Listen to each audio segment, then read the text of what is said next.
background? Yeah, just very, very briefly, I'm Ian Cash from SICA Design in the UK. Just like to thank everyone from the WiSEE organisers for giving me the opportunity to talk about the CASSIOPeiA solar power satellite. So what do I mean by CASSIOPeiA, the initials? Constant aperture. This is what allows you to steer a beam through 360 degrees, or one of the things which allows you to do that. But it basically means that if you look at a side view, side projected area, it's constant from any side view. And also it's constant aperture for the solar collector as well, which matches the RF beam aperture. Solid state, no moving parts, no electron tubes, so no klystrons, no magnetrons. This is all semiconductor based. Integrated, all SPS functions, so primarily concentrated, photovoltaics, power management, distribution, thermal handling, synchronization, very important, RF generation at microwave wavelengths, and the transmission, all are integrated at a sub-wavelength scale, which for 5.8 gigahertz, we're typically talking the half wavelength scale of 26 millimeters. Orbital, well, any orbit, it'll work in any orbit, and also near Earth, near space. So I'll get onto that later. Phased array, there's been some talk just recently, Paul Jaffe's talk, but this is a retrodirective beam steering, so it's electronic steering, closed loop, by sampling the spherical wavefront of a pilot beam emitted from the center of the rectangle. So just a little bit of background. Parabolic dish. That was the way of doing everything, still used today. Most satellite TV receivers are just parabolic dishes. But it curves in two axes, so it's not a very easy shape to stow or deploy, as evidenced by the Galileo probe. That could easily have been mission over when that failed to deploy. Instead, it led to a revolution in data compression techniques using the low-gain antenna. Now, phased arrays, the textbooks tell you planar phased array can only steer a beam roughly plus or minus 45 degrees, and that's evidenced by this Cold War piece of architecture, pyramid shape. You need 4 planar arrays to look through a full 360 degrees and look up at the sky there. And not a great deal has changed over the last 4 decades. So this is Northrop Grumman Aegis radar, ship-mounted, again, 4 phased arrays to get your viewpoint through 360 degrees. You could say, well, what about conformal arrays? Yes, you can wrap a phased array around a cylinder if you wish. But if you look at that, you're probably still only going to be using about a quarter of the area of your phased array looking in any one direction at any one time. And where that may not be important for a land or sea-based application, you're not worried about mass, that is critical for space-based. You don't want 75% redundancy. Finally, just this was also mentioned earlier yesterday, Mercury Messenger. This was an example where a dish antenna couldn't be used because of the harsh environment around Mercury, high temperature environment. They didn't want mechanical steering for the dish. But they had to compromise, presumably for mass limitations. They've only actually got 2 phased arrays. So this led to gaps in the coverage back to Earth. So just a little bit, you will have seen most of these pictures before, but I've just divided the concepts into those which have rotating joints or moving joints in them, and those which are more solid state designs. So this is the NASA reference model, which is you've seen several times already so far. But a fun fact, this is a 10 gigawatt version, delivered power. Each phased array antenna is responsible for delivering 5 gigawatts, but the power at that phased array is 8.5 gigawatts at the slip ring. Now, at around 40 kilovolts, that translates to 220,000 amps across the slip ring. And in order to get that current, the average DC path that has to be followed is 10.4 kilometers. If you do that with an aluminium conductor, and you only want to throw away about half a gigawatt as heat, you need 747 metric tons of aluminium. And this has got 2 of them, so double that. Next, conceptually very similar case, This is the a Chinese Academy Space Technology. Very similar architecture to what I've just shown you, but far more recent. And this was the SunSat design winner.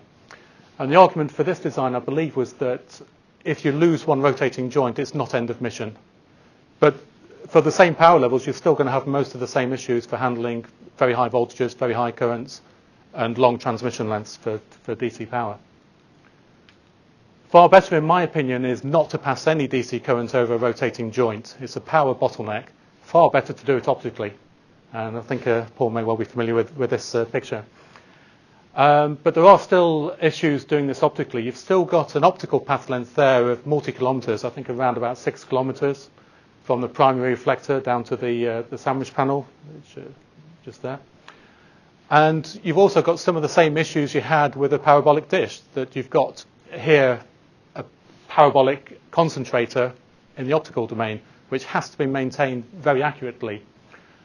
And these primary reflectors won't just stay where you put them because they are above and below the orbital plane. So you need to have rigid and thermally stable supports to maintain the optical accuracy throughout all different thermal domains, as well as you go in and out of eclipse. Very rare occurrence, but needs to be considered. On the other side, this is a solid state design. This is a tethered SPS from JAXA. Far simpler construction than any of the designs with rotating joints. But the issue here is the phased array is on one side of the panel. You have photovoltaics on both sides of the panel. So at 12 noon local time in the geostationary orbit, that's fine, you're directly pointing at the sun. And 12 midnight, again, the other side of the panel directly pointing at the sun. You're not in the Earth's shadow most of the year. But at 6 a.m., 6 p.m., then you'll edge onto the sun and you can deliver no power. So that's a big drawback of that type of system. This was a design I worked on starting 2013, which is also a solid state design. Now this always faces the sun. You can see a close-up there of the elements, if you like, using a Fresnel reflector to concentrate in 2 axes down onto a CPV chip on the layer in front. But this had a limitation familiar to other phased arrays, that you've got a beam steering limit. Now to overcome that, I put this in a highly elliptical orbit called Molniya, which is a 12-hour orbit. And when it's down in the southern hemisphere, the phased array is pointing away from Earth, so it can't deliver any power. But because you have an extended loiter time when it's up at around 40,000 kilometers, this could still deliver around about 70% utilization at either 1 or 2 rectennas. You saw the presentation from the Caltech Northrop Grumman collaboration, SSPI. Again, very good solid state design. Photovoltaics concentrating in one dimension on one side, and the potential to have a phased array on both sides. But again, still subject to beam steering limits. Particularly if you are using both sides, you have to shut down the beam at one point, rotate the craft before you can regain the beam steering limit on the other side of the panel. But what if you can have the ideal world where you can continually look exactly at the sun, 0 degrees bore sight to the sun, and also beam power continually to location or locations on the Earth, giving you more baseload power. And this is what the CASSIOPeiA design can do. So how does it work? Typically with a phased array, each RF element is a single antenna. In this case, I've got triple antennas. 1, 2, 3, you can see that. And by arranging the geometric sum of the currents flowing in these antennas, you can have a beam pattern, a radiation pattern where you can steer a null in the rear direction. So this is a cardioid pattern shown here. And this needs omnidirectional type antennas, simplest being a half-wave dipole, which is what the analysis has been done for. That may not be the best antenna, but it illustrates the point. And where the patent comes into is using these triple dipole elements and arranging them helically. So each one of these spheres there is a triple dipole element. Now, even though the view looks very different as this rotates every 90 degrees, the aperture, the projected area, actually remains constant because it is a helix. So what are the advantages? Well, here I've got a comparison of the CASSIOPeiA phased array with an equivalent 7 by 11 element square planar array without a rear reflector. So on the left you can see log plots. Now, first off, if I go to the ideal case for a planar array, you can see when you're 90 degrees to the plane, this is the bore sight direction. You have a symmetrical primary lobe and symmetrical side lobes either side. As soon as you steer away from that bore sight, you begin to lose this symmetry. And around about 45 degrees, and you start to get a component along the plane, which gets worse and worse as you get closer to the plane. There at 30 degrees, you can see that you've got very little directivity. Best illustrated over here, where I've plotted it as a linear polar plot. So you can see there's very little change in the CASSIOPeiA, but you can see particularly there where it breaks down for the planar array. I only became convinced that I was onto something when I managed to produce these plots. Each pixel in this is a summation of 12,000 dipoles. And to produce one frame of this animation took about 4 hours of processing time. So you can see there is a slight anisotropy where the peak intensity varies. So there it peaks at about 230 watts per square meter, which is what we want at the center of the rectangle. I believe that anisotropy is down to the small model that I could simulate and the close proximity, the limited diffraction limit.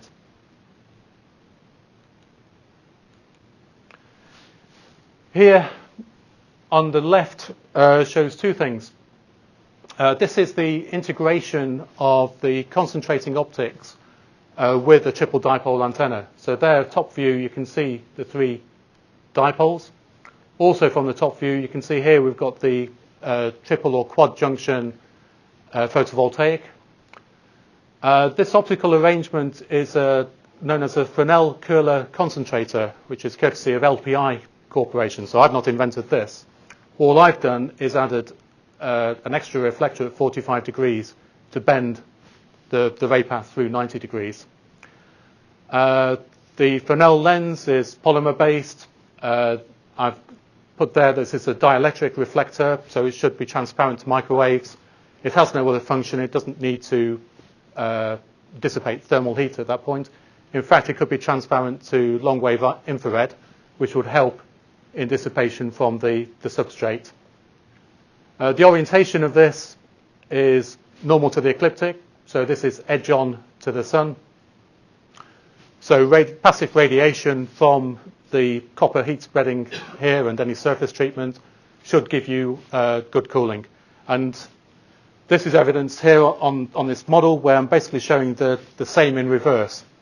So each green LED there is a chip measuring just 320 microns or 0.32 millimeters on the side.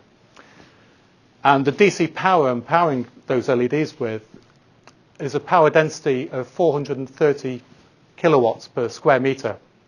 And yet it's not collapsed into a heat of melted plastic. And that's because of principally down to the packaging of that chip itself, which is 1.6 by 3.2 millimeters. That's giving you already 50 times heat spreading from that chip element. And beyond that, all I have is 1 millimeter strips of very thin copper, and that's sufficient heat sinking.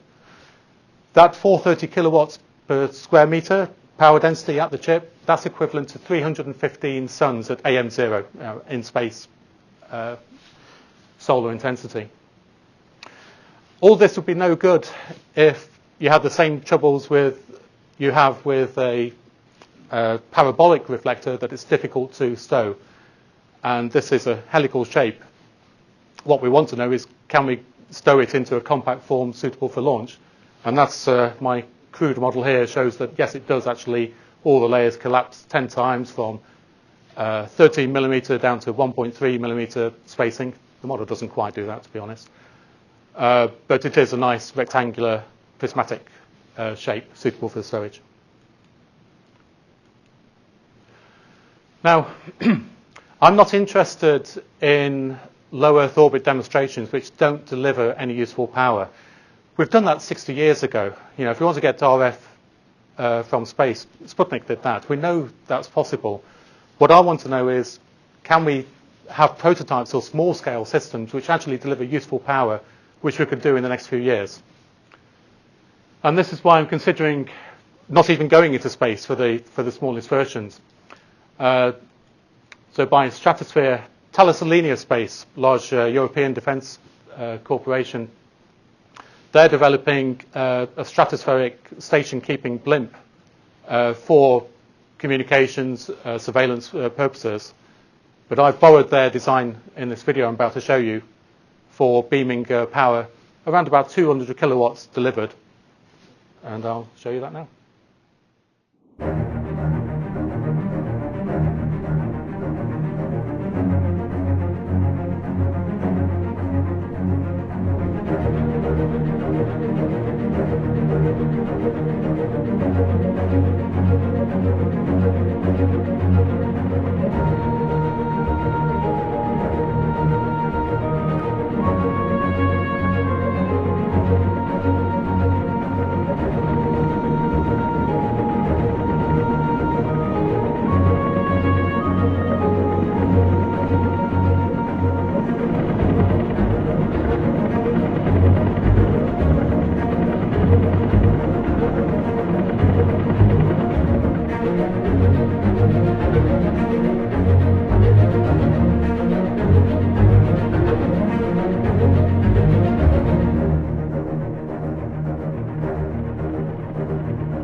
Now, what that can give you is it makes every area on Earth potentially a high sun-rich environment. Concentrating photovoltaics for terrestrial use are limited to deserts on clear days where we haven't got too much dust in the air and no mist either. Putting it above all the weather in the stratosphere, we can deliver power anywhere. So particularly for, as has been discussed, disaster relief, where a small 74-meter mobile rectenna could be enrolled. In a storm situation, again, it's well above the weather, so that's not an issue for the stratospheric part of the system. So why don't we just stop there? You know, put as many blimps up. Of course, it's still subject to the day-night cycle. You're only getting about 50% capacity. But we don't have to go straight to geostationary. So the next example is a constellation of 5 satellites in a 3-hour elliptical sun-synchronous orbit. And we've just done the figures for 2 rectennas, one in Montreal, one in Sapporo, North Japan. And this 5-satellite constellation can deliver 94% capacity to Montreal and simultaneously deliver 93% capacity to Japan. And there may be room for delivering shorter, less capacity to other rectennas as well from these 5. So I'll show you this video. Another point, single payload deployment.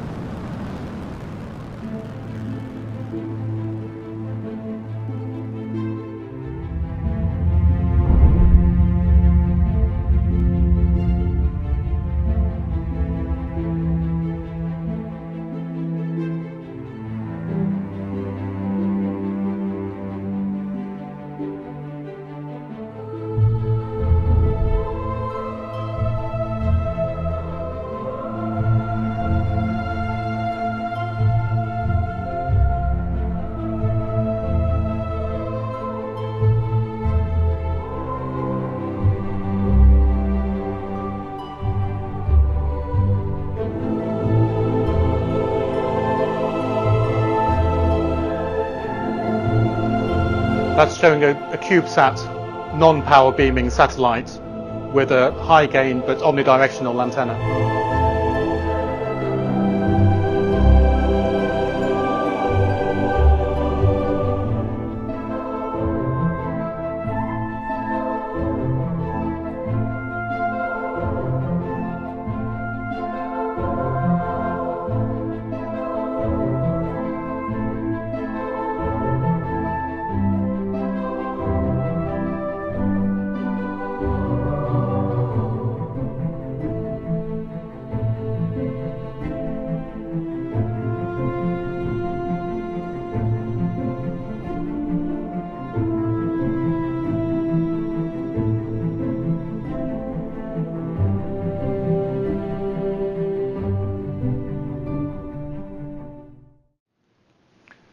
So again, we could just stop there.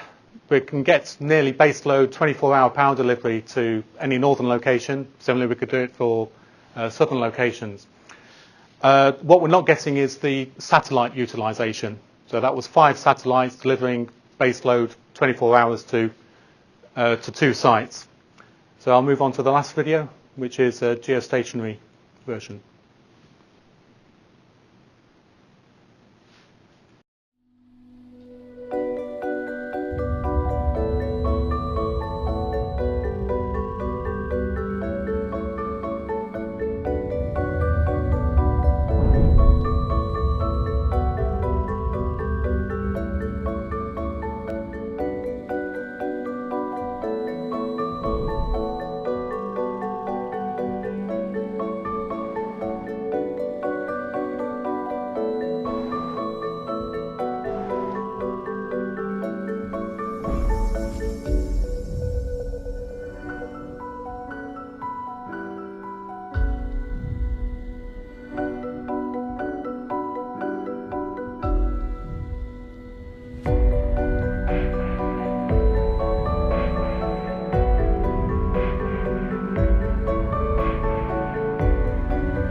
That's showing orientation normal to the ecliptic and then a twist to put it into the plane for Earth's equator.